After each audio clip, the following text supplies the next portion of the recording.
USS O'Brien was a World War II-era Sims-class destroyer in the service of the United States Navy, named in honor of Captain Jeremiah O'Brien and his 5 brothers, Gideon, John, William, Dennis and Joseph, who captured HMS Margaretta on 12 June 1775 during the American Revolution. O'Brien was laid down at Boston Navy Yard, Boston, Massachusetts, on 31 May 1938, launched on 20 October 1939, sponsored by Miss Josephine O'Brien Campbell, a great-great-great-granddaughter of Gideon O'Brien, and commissioned on 2 March 1940, with Lieutenant Commander Carl F. ESPE in command. Since this warship was built in a dry dock, along with the destroyers Walker, Lansdale, and Madison, the christening and commissioning ceremonies were combined.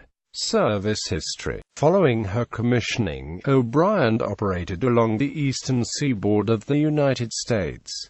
World War II. After dry docking and repairs during the fall of 1941, O'Brien left Norfolk, Virginia on 15 January 1942 along with the battleship Idaho and the destroyer Mustine, and then steamed for the Pacific Ocean, transients the Panama Canal on 20 January. The trio of ships arrived in San Francisco, California on 31 January. O'Brien steamed with a convoy for the Western Pacific on 4 February 1942, but she was forced to return when a collision with the destroyer case damaged her port side. Following repairs at the Mare Island Navy Yard, the destroyer steamed out again on 20 February, bound for Pearl Harbor. The Commander Destroyer Division 4 shifted his flag to O'Brien on 5 March 1942. After operating out of Pearl Harbor and patrolling the Hawaiian Atoll, French frigate shoals, O'Brien called at Midway Island in the latter part of March, escorting the seaplane Tender Curtis to evacuate civilians. The 2 warships returned to Pearl Harbor on 3 April. After an increase and improvement of her anti-aircraft batteries,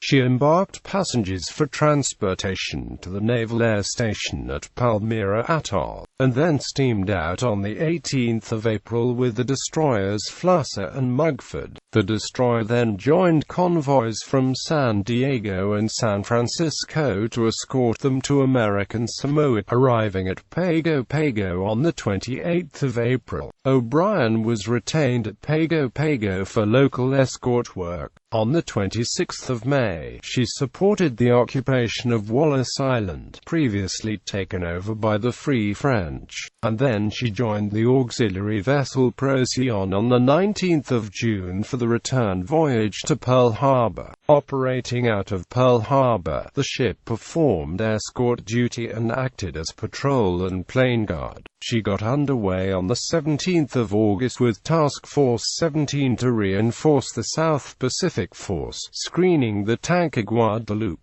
sinking, while escorting a convoy of troop transports en route to Guadalcanal. The combined task forces 17 and 18 were attacked by the Japanese submarine I-19 on 15 September 1942.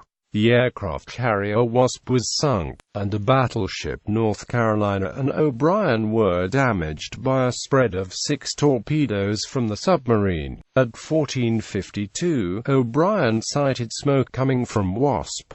As a member of the aircraft carrier Hornet's ASW screen, she made an emergency turn to the right. At about 14:54, while accelerating and swinging right, her lookouts spotted a torpedo 2 points forward of the port beam, 1,000 yards away. This torpedo then missed O'Brien close astern, but while her crew's attention was concentrated on it, another torpedo hit her port bow. This explosion did little obvious damage, but it set up severe structural stresses throughout the framework of O'Brien. she was able to proceed under her own power, and on the 16th of September she reached Espiritu Santo, where the sailors from Curtis made temporary repairs. O'Brien next steamed out on the 21st of September, bound for Naume, New Caledonia, for further repairs by the repair ship Argon. Then, she steamed out on the 10th of October, bound for San Francisco Bay. O'Brien made it to Suva in the New Hebrides on the 13th of October, and then steamed out once more on the 16th of October. The rate of leakage of seawater into O'Brien continued to increase, and on the 18th of October it was necessary for O'Brien to head for the nearest anchorage. Large amounts of topside weights were jettisoned, and preparations were made for abandoning the ship, but her captain still thought that she could be taken intact to Pago Pago. However, at about 06:00 on the 19th of October, her bottom suddenly split open considerably, and her forward and after hull portions began to work independently. At 06:30 all hands except for a small salvage crew abandoned, but half an hour later O'Brien was abandoned entirely. Just before 08:00 she descended beneath the waves, and after steaming nearly 3,000 nautical miles since she had been torpedoed, all members of her crew were saved. Awards. O'Brien earned 1 battle star during World War II.